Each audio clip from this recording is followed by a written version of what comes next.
Jumpa lagi di Radio Jurig.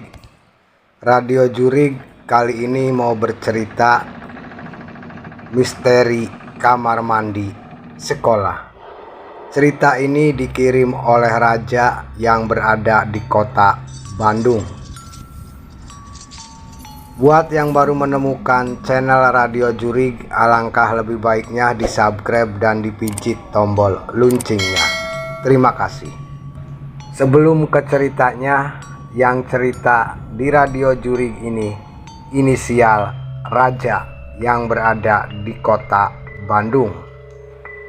Kita langsung aja ke ceritanya yang memiliki judul Misteri Kamar Mandi Sekolah.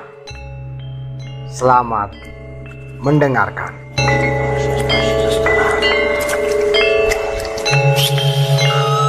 Namaku Raja. Raja sekolah di salah satu SMA swasta di kota Bandung. Sekarang Raja beranjak naik ke kelas 2. Ada yang bilang kalau sekolah Raja ini dijuluki sekolah paling seram di kota Bandung. Karena sekolahan Raja ini adalah tempat persimpangan makhluk halus. Awalnya Raja pun tidak percaya, sampai akhirnya Raja mengalaminya sendiri.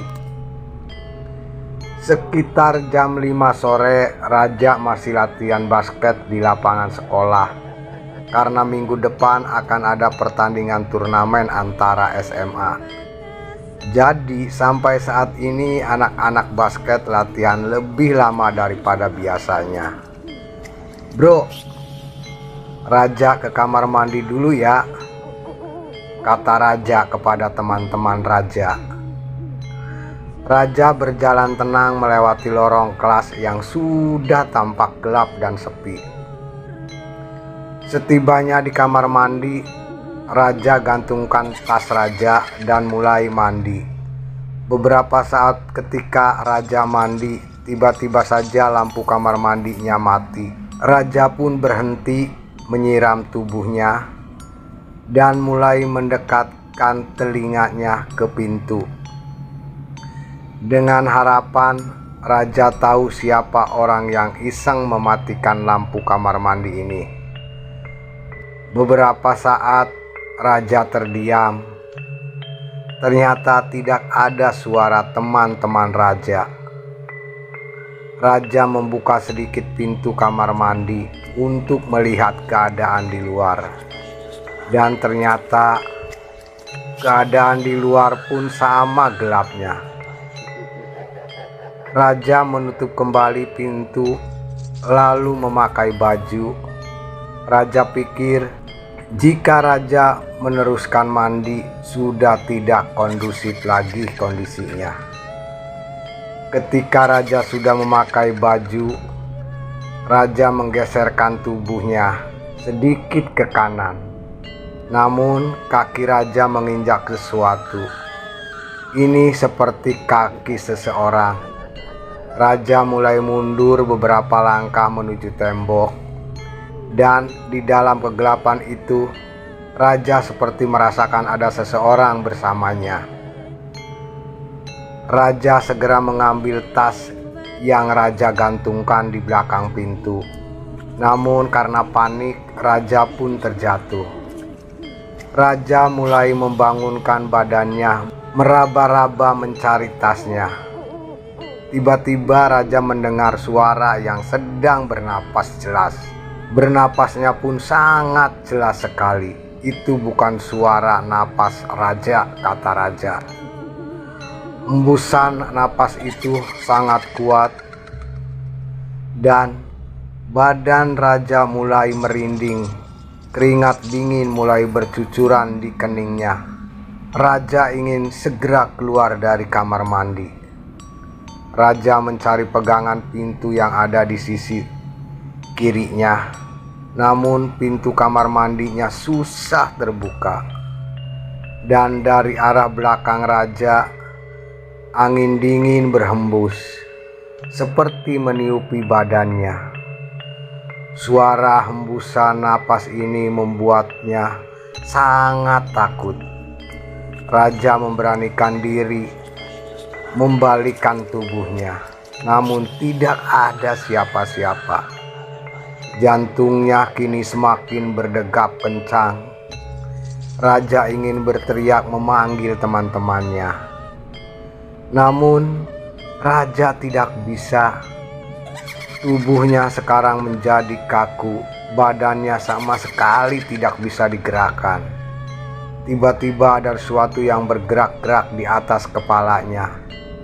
Sekarang raja merasakan ada sesuatu yang menyentuh rambutnya sedikit demi sedikit, dan kali ini teksturnya mulai terasa. Ini adalah rambut. Sebuah rambut yang sangat panjang dan menutupi wajahnya. Sekuat tenaga, raja berusaha berontak. Namun seperti ada yang memeluk dari belakang dengan sangat erat. Raja semakin tidak bisa bergerak dan napasnya tidak bisa berjalan dengan lancar. Dan kali ini suara hembusan napas itu terdengar jelas dari atas kepalanya. Raja mulai membaca doa di dalam hati sambil mengingat doa-doa yang raja hafal. Namun sulit sekali untuk mengeluarkan suara. Sampai akhirnya raja bisa bergerak. Ketika raja melihat ke atas, nampak sebuah wajah dengan mata yang sangat merah.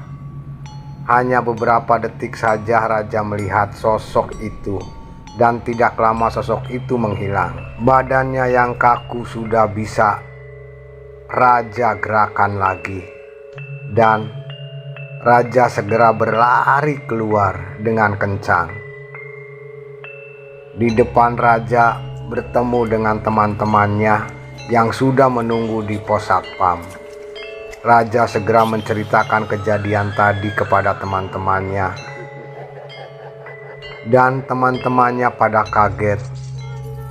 Lalu ceritanya ditanggapi oleh seorang satpam yang mengatakan bahwa raja memang salah. Raja salah karena sudah memakai kamar mandi itu.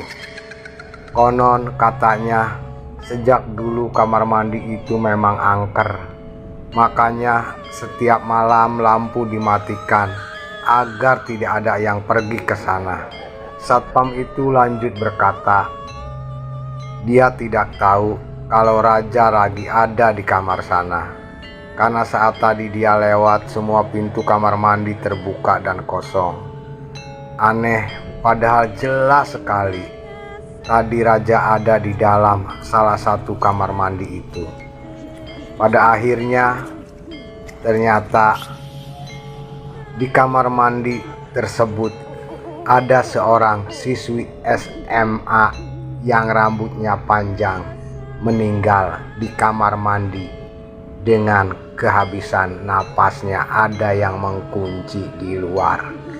Itulah kisah cerita Radio Jurig yang dikirim oleh raja yang ada di kota Bandung, yang memiliki judul Misteri Kamar Mandi Sekolah.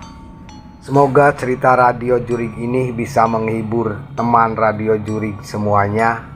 Dan yang mau meninggalkan Radio Jurig, alangkah lebih baiknya bantu di subscribe dan dipijit tombol loncengnya.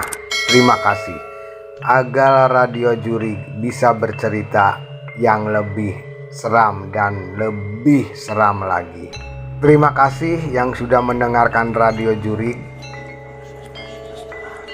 Semoga teman Radio Jurig sehat selalu, selamat beraktivitas, dan tetap semangat. Hantu itu ada.